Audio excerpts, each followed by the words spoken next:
Welcome back, everyone, to the Dietl and Daniel Show. This is a story 23 years in the making.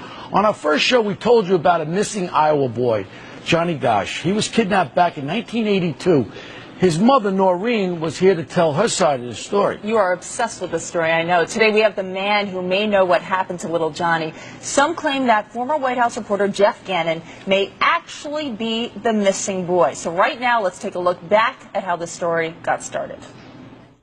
Johnny Gosch vanished from his West Des Moines, Iowa neighborhood without a trace. The newspaper delivery boy was on his morning route when he disappeared. One theory, the boy was kidnapped, sexually abused, sold into a child sex slavery ring, and brainwashed by the CIA. Some claim Gosch was snatched for the Monarch Project, a government-sponsored mind and behavioral control program designed to create top-secret escorts. The story then picks up in 2005. The internet was abuzz with word that former White House reporter Jeff Gannon may in fact be Johnny Gosch. The claim based on similar body markings and a lack of information about Gannon's early years. We have looked into some records that came from Pennsylvania where Mr. Gannon/Guckert supposedly went to high school. We've looked at photographs, and some of them match, some of them don't. There's several photographs that look strikingly like Johnny Gosch, and there are some that don't even look like him at all. In February, Gannon was exposed. His name actually James Guckert, a man with no journalism experience whatsoever, who had links to several gay escort services online. And joining us right now from Davie, Florida, the man at the center of the controversy. You're looking at him, former White House reporter Jeff Gannon, who watched our show and Bo's interview and wanted to come on and chat, and we appreciate that, sir. So, Jeff, here's what Noreen Gosch said on our last show. Let's listen, and then I'm going to ask you to react. I do not know if Gannon is Johnny or not. Only a DNA test would provide that information conclusively. Jeff, one question for you. Let's get right to the point. Are you willing to take a DNA test and settle the controversy once and for all? Yes or no?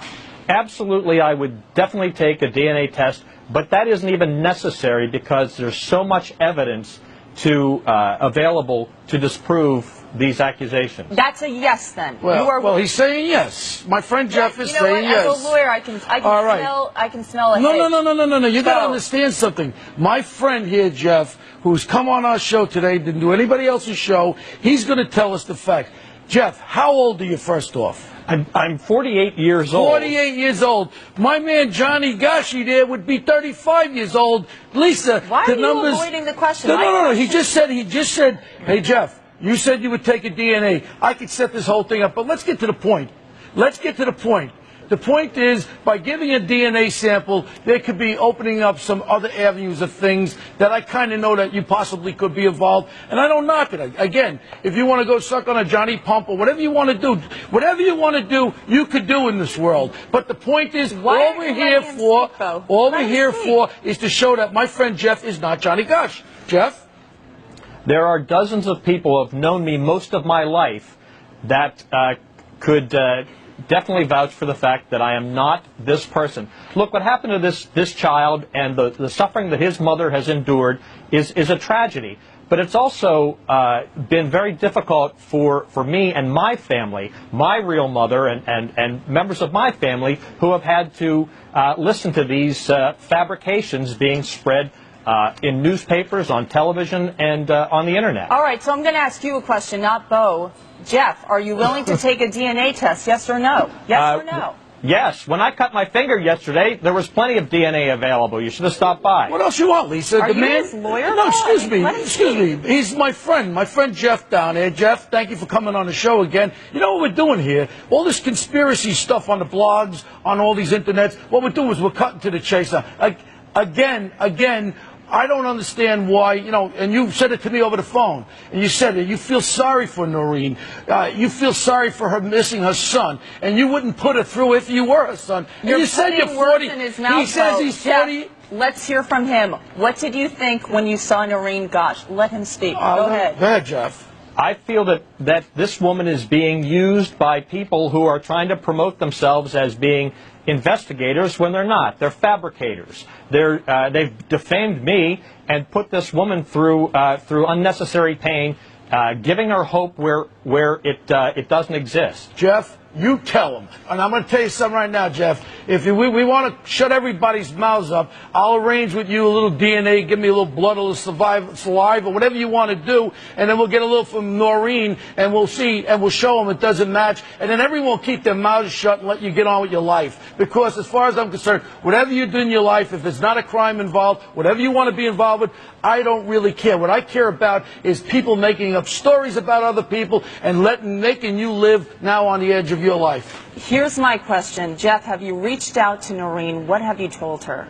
I have not been in communication with this woman because I can't determine whether some of the emails I'm getting are actually this woman or not. There are hundreds of people that are contacting me about this story. I have no idea who they are. Nameless, faceless people making wild accusations. Do you have a pen and paper? Because I can give you her phone number right after the show. Bo, are you on a payroll? No, I'm not on a payroll. But when a guy is falsely accused, you got to stand up for innocent people. You're an attorney. You understand that, too. The man is going to give his DNA. The man is 48 years old. Johnny Gosch would be 35 years old. He looks 48 years old. I'm 54 years old. He looks 48 years old. Why can't the guy be telling the truth? How about we talk about Gannon-gate? Jeff, are you on any type of payroll, White House, Republican?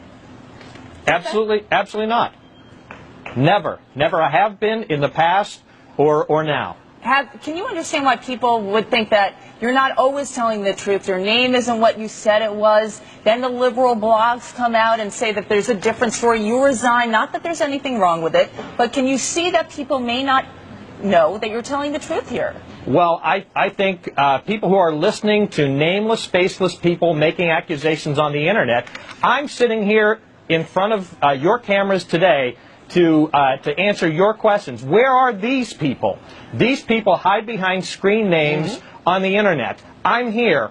I'm willing to give the evidence and tell my side of the story. Frankly, I haven't had the opportunity to tell my side of the story. Any time that I've made appearances, people have protested my appearance, tried to shout me down. I had to go 6-on-1 2 weeks ago at one event. It's my turn. Why don't people believe me as opposed to some of these other people? Your friend Bo Dietl believes you. I want to thank you very much for coming on the show today and clearing this thing up. We'll do this DNA thing, and I'll make my friend Lisa here see that you are in fact who you say you are. And Noreen Gosch, we did invite to come on to the show, but she refused. I want to thank Jeff Gannon and his lawyer Bo Dietl for coming on the show.